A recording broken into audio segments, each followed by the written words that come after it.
everybody, and welcome. My name is Brooke Orey, the host of Bites of History.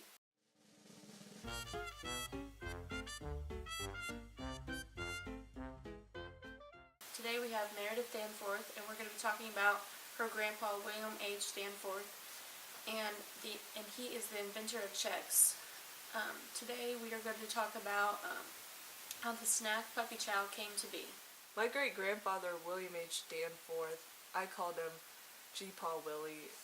He created Purina Mills to feed farm animals, and then they branched off and did dog and cat food, and each type was called Chow in honor of the World War II soldiers, because that's what they called their food. One day my great-grandma was out of town and my G-Paw had to make himself breakfast. Instead of his usual breakfast of bacon and pancakes, he sat down to a bowl of grape nuts and immediately spit it out. He just couldn't understand why cereal had to taste bad just because it was heart healthy. So, right then and there, he decided that he would create his own delicious and healthy cereal and branched out the company to create Chex, or what he called People Chow. Webster eagerly helped to advertise the new cereal by claiming that the cereal was perfect for people who practiced his social movement of Ralstonism. Ralston was an acronym for regime, activity, light, strength, temperation, oxygen, and nature. This marketing technique was so successful for the cereal that Purina Mills' name was changed to Ralston Purina.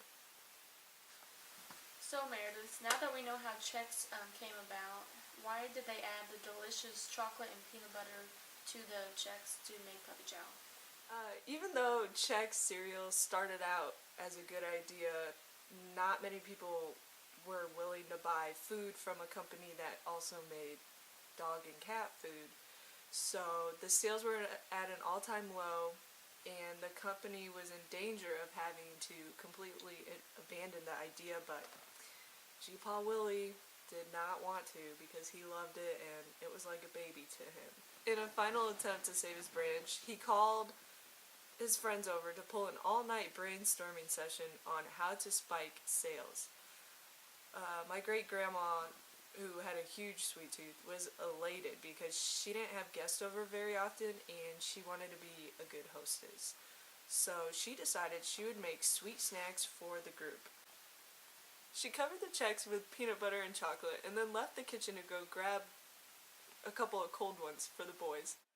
Suddenly she heard a loud clattering sound and rushed back into the kitchen to see that their puppy had knocked powdered sugar all over the room. She was worried that the snacks were ruined, but she bit into one and she rushed to share with the group. They loved it. They decided to call it Puppy Chow because of Danforth's dog incident, and also because the appearance of the snack looked like the dog chow created by Purina. They printed the recipe on the back of all their boxes of Chex cereal.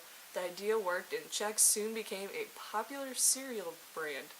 Wow, that's an amazing story. Thanks so much for sharing, Meredith. Now we're going to Quinny in the kitchen as she creates the Puppy Chow. Thanks, Brooke. Let's get started. You will need half a cup of peanut butter, 1 cup chocolate chips, 1 teaspoon vanilla extract, half a stick of butter, a package of powdered sugar, and 9 cups of Chex.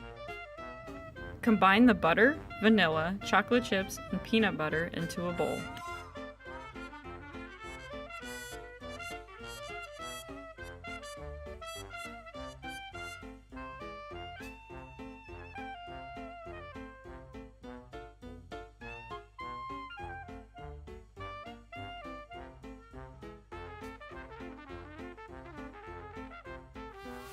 Next, you start the microwave for about a minute, but if your microwave has a softening feature, I highly recommend that, and put it on the chocolate setting.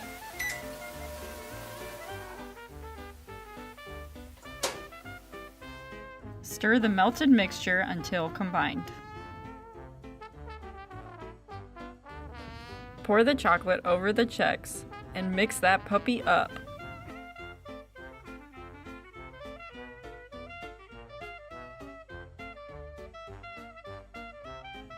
Gradually add powdered sugar until each piece is covered.